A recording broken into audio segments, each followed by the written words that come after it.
Na msadakta mtazamaji, ni furaha iliyoje kuungana nawe tena Jumanne ya leo, ikiwa ni Jumanne ambapo kila siku tunajifunza lugha kwenye kipindi cha elimu na walimu, kipindi ambacho kinakujia kila siku ya Jumanne.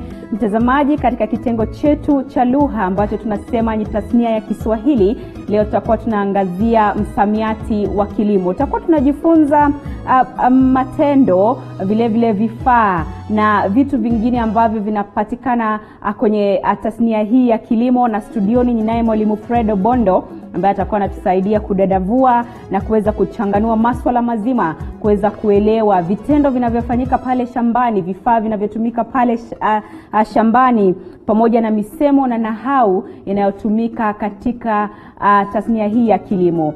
Mwalimu, hujambo? Sijambo. Karibu sana kwenye studio zetu na asante kwa kutenga muda wako kuweza kuungana nasi. Nashukuru sana kwa kunialika mara nyingine. Naam. Kuweza kuzungumza na wanafunzi na watazamaji wengi ambao wanakipenda kipindi hiki cha tasnia ya Kiswahili. Naam, ni kitengo cha tasnia kwenye kipindi cha elimu na walimu. Naam. Asante sana. Tuanze kwa kuangazia tofauti kati ya shamba, tofauti kati ya mgunda na kikataa. Manake mara nyingi katika mazungumzo yetu nasikia mtu anasema nimekwenda shambani. Labda ana maana ya mgunda au kikataa. Ama kikataa. Naam. Kwa kweli ni vyema kwamba tumeteua istilahi ya elimu ni kilimo. Pia tunaweza kusema istilahi ya zaraa. Kwa sababu wanavyosema ni kwamba kilimo ni uti wa mgongo walisema hivyo kitambo wa uchumi wetu. Na tunapozungumzia shamba, tunazungumzia eneo ambalo linafanywa shughuli za ufugaji ama shughuli za ukulima kwa jumla. Ama shughuli za ulimaji kwa jumla. Kwa hivyo tunazungumzia mahali pale ambapo pamewekwa maksudi kwa ajili ya shughuli za ukulima. Na shamba pia kisawe chake ni konde. Na tunaweza kusema shamba au konde. Naenda shambani, naenda kondeni. Lakini tunapozungumzia mgunda, kuna uhusiano kati ya mgunda na shamba. Lakini ule uhusiano ukiangalia baadhi ya kamusi utapata kwamba maneno haya yamewekwa kama visawe. Lakini ukweli ni kwamba kuna tofauti kidogo. Uhusiano uliopo ni kwamba mgunda ni aina ya shamba.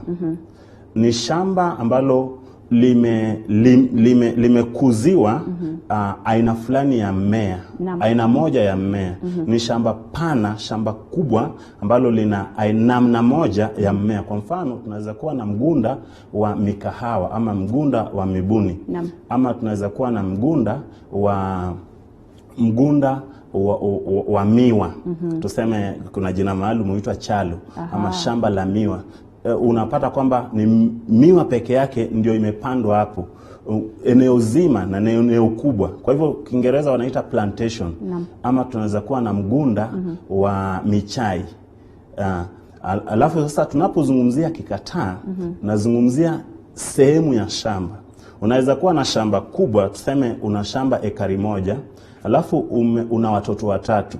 Kwenye hili shamba lako ekari moja unataka kuwagawia watoto watatu. Kwa hivyo kila mtoto wako ama kila mtoto atakuwa na sehemu yake. So unachukua shamba lile zima unaligawa mara tatu ili kuweza kumpa kila mtoto shamba lake, sehemu yake. Kwa hivyo kikataa inaweza ikawa ni sehemu tu mgunda ambao unakatia watoto wako na unagawanya. Sehemu ya mgunda au sehemu ya tuseme sehemu ya shamba ambayo umemkatia mtoto mmoja ama umekata tu. Unaweza kuwa hata hujamkatia mtu lakini umegawa shamba lako mara kadhaa. Sasa hizo kila sehemu huitwa kikataa. Kwa hivyo unaweza kusema kwamba nina shamba ekari tatu ambalo nimeligawa katika vikataa 6.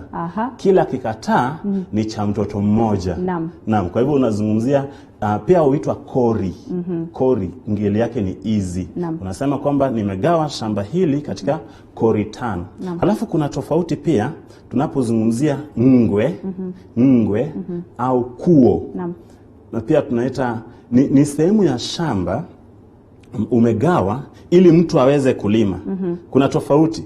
Umeenda shambani, watu wameenda kupalilia ama kulima.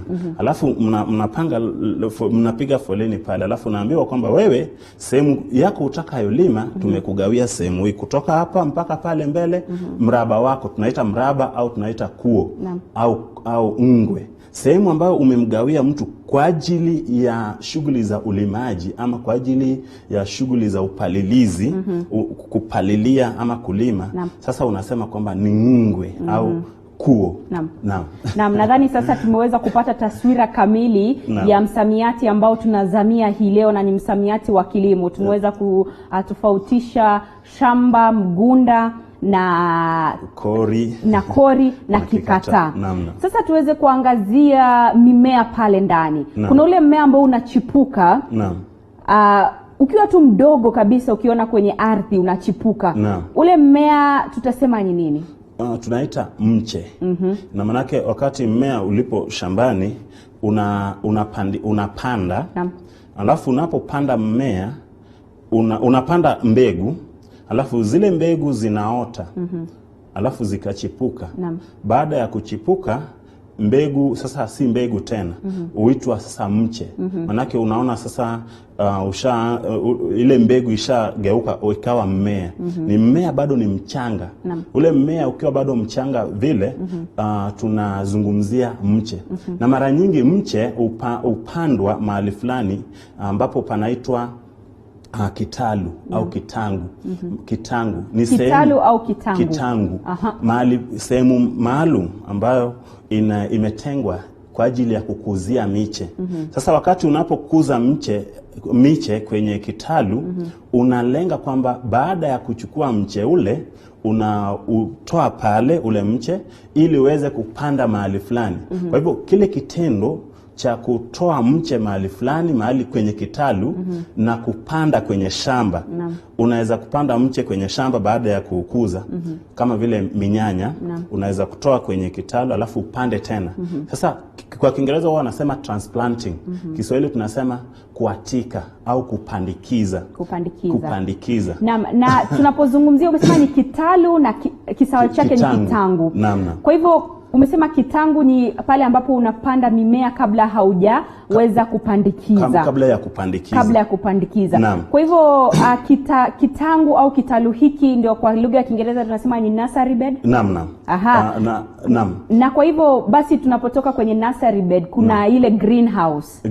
Kwa lugha ya Kiswahili inaitwaje? Greenhouse tunaita kivungamea au kivungulio. Neno kuvunga ni kule kufunika kitu ndani ya kitu kingine.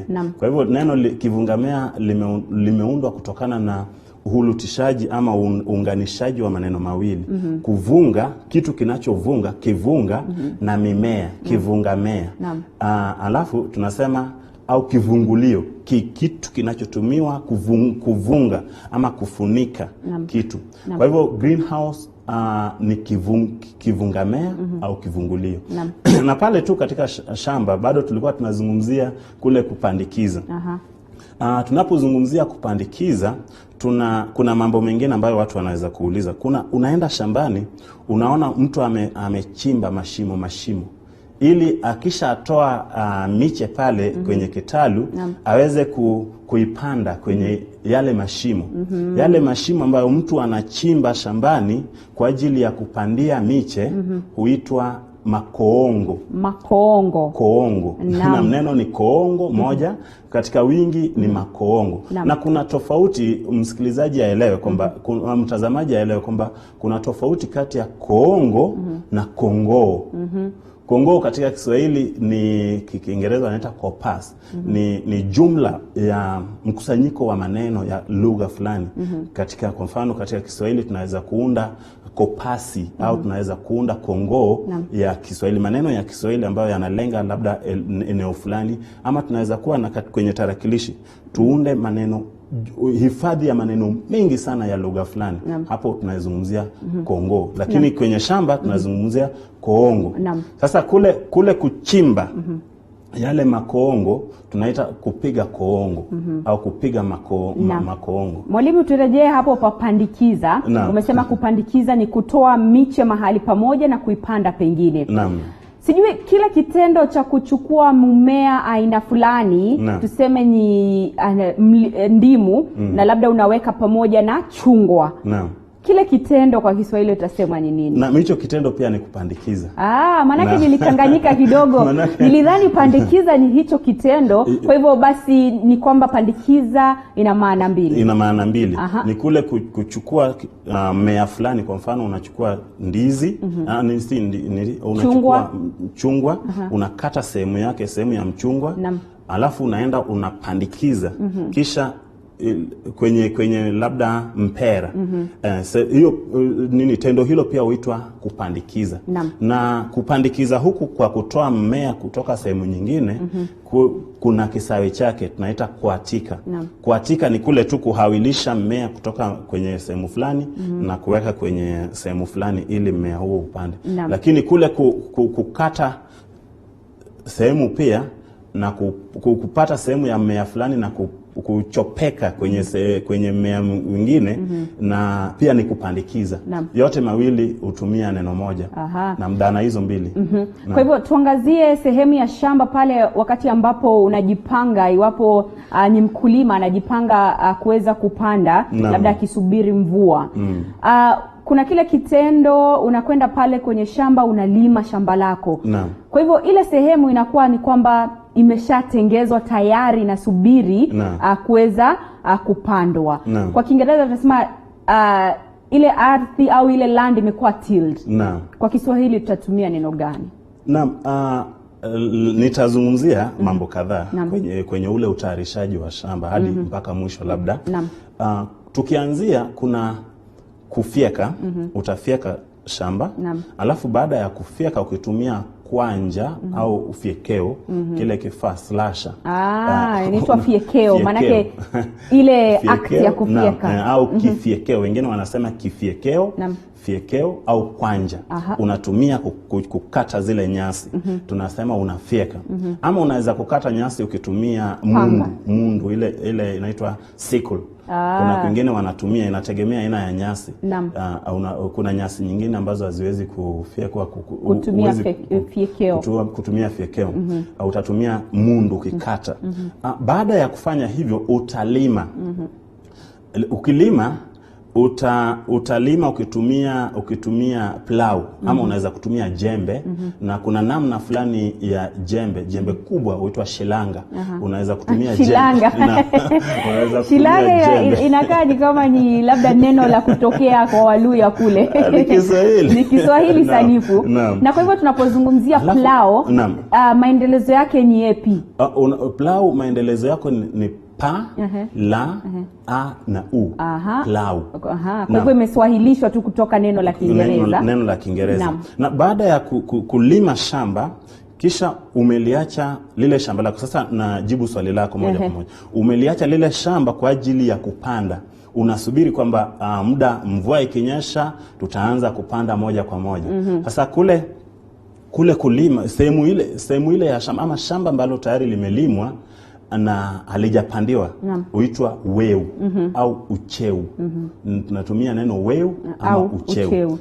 Alafu kule kupanda pia, tukiendelea tu katika utaratibu huo, wakati unapokuja kupanda, unaweza kupanda kwa njia kadhaa. Unaweza kupanda kwa kurusha tu. Unaenda shambani alafu unachukua mbegu, kwenda pale unarusha tu bila mpangilio wowote, bila kuchimba chimbo, unarusha. Unasema unasia mbegu. Kwa hivyo tunasema kwamba ni ukulima wa kusia mbegu. Unarusha tu mbegu pale shambani ili zile mbegu ziweze kuota. Alafu pia tulisema kuna ulimaji fulani, ama kuna ukulima fulani, kilimo fulani, unaweza kuchimba sasa makoongo baada ya kunini. Ukichimba mwalimu, labda nikurudishe nyuma kidogo. Hizi mbegu ambazo unachukua unasia, manake sasa nimejua neno jipya. Unachukua unasia, unatupa bila mpangilio. Yakianza kuota, inakuwa ni nini sasa? Kuna utaratibu. Hata kule kusia kuna mbinu fulani. Wendi tu, kuna wale wa kitambo, hiyo ilikuwa mbinu ya kitambo sana. Walijua kwamba ukienda upande huu utasia ukielekea upande fulani. Sasa mbegu zitakapooza kutakuwa na mbegu nyingine na zitakapooza au zitakapoota. Zitakapoota utaenda pale utapata kwa kweli kwamba kuna wakati fulani umepata miche mingi sehemu fulani. Sasa utaenda pale ukipalilia unaondoa miche mingine ili usalie na miche mingine michache katika shamba. Sasa utaangalia utaacha tu mahali pale mbegu ama mche ambao unakusudia kwamba utakuza. Naam. Na kwa hivyo tukisema maotea ni zile mbegu ambazo zilitupwa au si kutupwa, zilisiwa kwenye shamba. Yatakuwa ni maotea. Maotea ni tofauti. Maotea ni sawa na tarare au mbulia. Maotea ni mbegu ama ni mmea ambao unaota mahali pasipo kukusudiwa. Yaani hakuna mtu alipanda mmea ule. Mmea ule unaota tu, labda ulipandwa kitambo lakini msimu ukitokea mmea fulani ukaanza kuchipuka au ukaanza kuota mahali fulani. Lakini pasipo kukusudiwa, pasipo kupandwa maalum na mtu yeyote. Kwa hivyo ni tofauti na mbegu ambazo zinachipuka, ama tofauti na mmea ambao unaota kwa kusiwa. Kusiwa tu ni maksudi, unasia ukipanda, ni namna ya kupanda tu, kwa sababu kuna kupanda kwa kutumia makoongo na pia kuna kupanda kwa kusia. Na pia nifafanue kwamba sia pia ni neno ambalo lina maana tofauti. Maana ya pili ni kwamba ni kule kufukuza wadudu shambani kama vile siafu kwa kuchoma. Unaweza kusema amesia wale siafu. Umewachoma wale siafu ili waweze popote tu, hata nyumbani ama popote ama shambani, mahali popote tu ukisia mdudu unamchoma kwa moto ili waweze kutoweka. Na mara nyingi mkulima anapotaka labda mimea yake iweze kuota na iwe yenye afya, anatumia mbolea. Kwa hivyo sijui iwapo kuna aina za mbolea au mbolea ni mbolea tu. Kuna aina za mbolea. Kwa kweli kuna mbolea fulani ambayo hutokana na kuna aina kama 3 naweza kutaja. Kuna mbolea ambayo tunaita mbolea vunde. Mbolea vunde. Imevunda. Mbolea ambayo imevunda ama imevundishwa. Kule kuvundisha ni tunaita kwa Kiingereza ni compost manure. Unaenda pale, nakumbuka tukifanya somo la zara ama agriculture kitambo, tulikuwa tunafundishwa namna ya kufanya kutengeneza mbolea vunde. Unaenda unachimba mahali, alafu unaweka vitu vingi tu, unavundisha pale kwa muda fulani, alafu ukirudi ukifunua inakuwa na uvundo, maana yake ni mbolea vunde. Unapata compost manure huitwa mbolea vunde. Alafu kuna namna ya mbolea ambayo hununuliwa huitwa guano. Ni aina ya mbolea ambayo hutokana na haja kubwa, niseme mavi hashakum. Si matusi. Lakini ya mnyama. Popo hasa popo au ndege. Na pale utengenezwa huitwa guano. Alafu kuna wanyama wa kawaida tu pale nyumbani, unaweza kupata mbolea kutokana na haja zao. Huitwa samadi. Sasa wale wanyama ukienda pale mahali umefuga labda ng'ombe ama umefuga kondoo, alafu ukaenda ukakusanya haja zao ukaweka pamoja, kisha ukatumia pale shambani kama mbolea, tunaita samadi. Alafu kuna namna fulani ya mbolea kutokana na majani. Tunaita zile humus, kutokana na majani ambayo yamedondoka, alafu yakarundika mahali fulani, yakaunda mbolea. Na mbolea kama hiyo kwa Kiswahili tunaita mboji au matanda.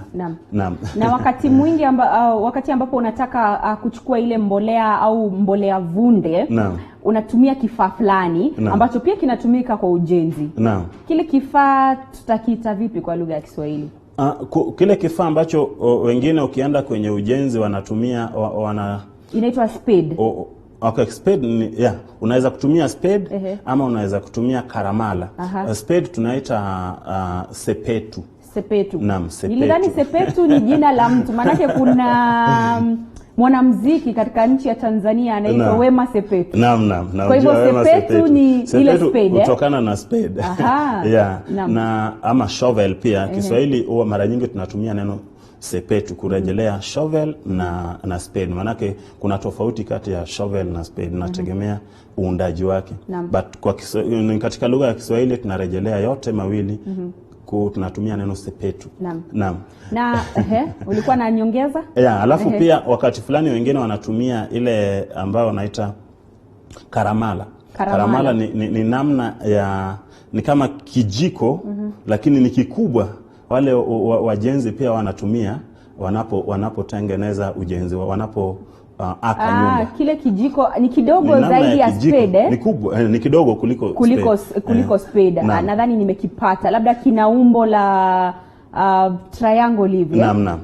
Nimekipata. Kwa hivyo ndicho umesema kinaitwa nini? Huitwa karamala. Karamala. Naam. Wakati mwingine pia inatumika kuweza kuchukua ile mbolea au mbolea. Wakati fulani wengine wanatumia kuongezea mbolea. Na wakati ambapo umepanda pale mimea yako na imeanza kunawiri, lakini kuna mimea mingine ambayo inakuja pale, inaanza labda kufanya mimea yako inakuwa hainawiri vizuri. Ile mimea tutahitaji na kile kitendo cha kutoa mimea ile, basi tutasema ni mimea ambayo hupatikana shambani waweza kuwa mmea wenye manufaa au ule usio na manufaa shambani. Lakini kwa kuwa mmea ule au kupandwa mahali pale huitwa gugu. Naam. Kwa hivyo ile ndio weed. Kwekwe. Weed. Kwa hivyo kitendo cha kutoa ile mimea shambani, kuna namna nyingi za kutoa kwekwe au kutoa gugu shambani. Tunasema kupalilia. Unaweza kupalilia kwa kutumia jembe, unaweza kupalilia kwa kutumia kijiti, unaweza kupalilia kwa kutumia tu mkono hivi, unaweza kupalilia kwa kutumia mbinu nyingi tu. Lakini kule kupalilia, kitendo chenyewe cha kupalilia tunaita tendo la kupalilia tunaita upalizi ama upaliliaji. Unaweza kupalilia ni kule kutoa magugu au kutoa kwekwe shambani kwa kutumia kifaa chochote ama kwa kutumia kama kifaa chochote kama vile jembe. Naam. Alafu baada ya kupalilia kuna kule kusubiri kwamba mmea utanawiri na utafanya vyema. Alafu unarudi shambani pale kuvuna. Sasa kule kuvuna ni kule kutoa mazao shambani. Na pia tunaweza kuzungumzia kuvuna na yale mazao ambayo utatoa shambani